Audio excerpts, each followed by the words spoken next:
So, Justice League came out and it was fun. I'm not really a fan of the recent DC films that have been coming out, but Justice League stood out to me as a fun, exciting, classic superhero movie, and, well, I enjoyed myself quite a bit.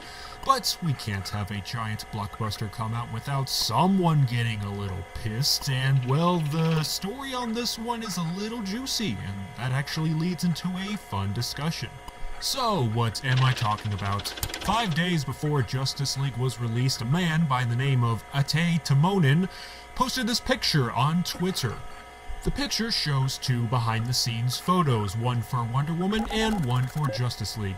Timon and Pumbaa is criticizing that Wonder Woman, the costume design on the left, looks respectable with the outfits mixed with leather and metal armor, while the Justice League picture, pictured on the right, seems that they redesigned the outfits with less metal plating and showing off more skin and muscle mass, letting us all see those lovely rock-hard abs.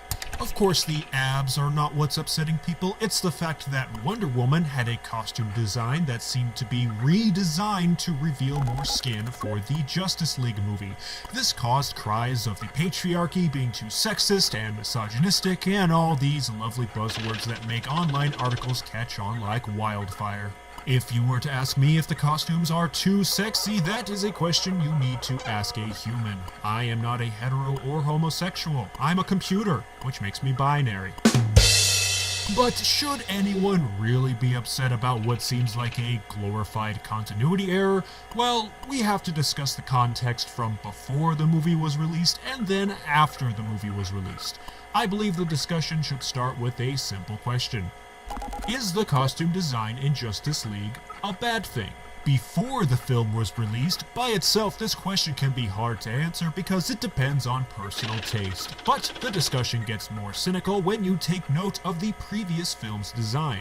This design ultimately established the look of the Amazonian women in the DC Cinematic Universe. Now, this gives us a point of reference that in turn gives this new design in Justice League all kinds of implications. The biggest implication is that the director wanted these women to show off more skin, and that's really the only way to interpret this change before the film was released. The redesign doesn't point to anything practical. The redesign clearly highlights the differences between directors Patty Jenkins and Zack Snyder. Zack Snyder is responsible for costumes like this, and this, and this, and this, and this.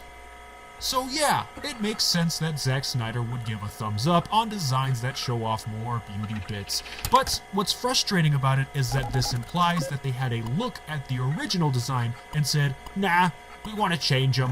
Which means the priority to make women dress less and show more is incredibly prominent.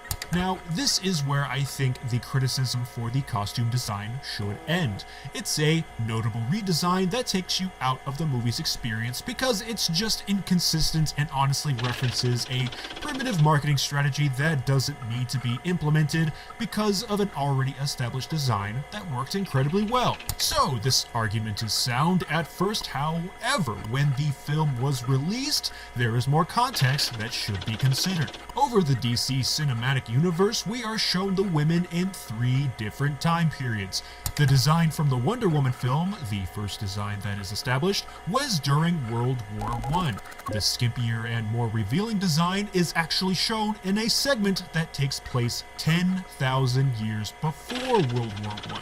And there is another set of designs that take place during the present. The present costume seems to be a mix between the two designs, and some of the women show more abs, and the women that show more abs wield big hammers, which implies they are the most muscliest. Is that a word? With this, we can now rediscuss the question if the Justice League design is a bad thing. And with this new context, I believe it no longer becomes a definitive discussion on objectifying women and exploitative marketing strategies.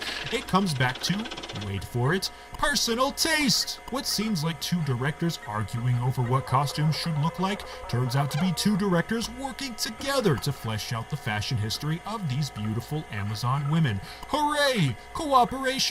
And wait, what's this? It seems like the extra context of the time periods has reached Timonin before the movie even came out, and he still believes that the costumes are bad. The amount of comments and retweets are much lower compared to the thousands of comments and retweets from his earlier posts. What a shame. I guess the less context you have for a controversy, the more you can fill in the blanks with your own crazy imagination. But to be fair, if you didn't know about the different time periods, then your arguments against the redesign are incredibly valid. But when you add a storytelling element that gives more context and gives a justification for the redesigns, it really boils down to this. Do you think Amazon warriors from the fictional island of Themyscira should hire a f***ing blacksmith? Because seriously, girls, how have you not gone extinct? You're fighting a demon in f***ing underwear, for crying out loud. Jesus Christ!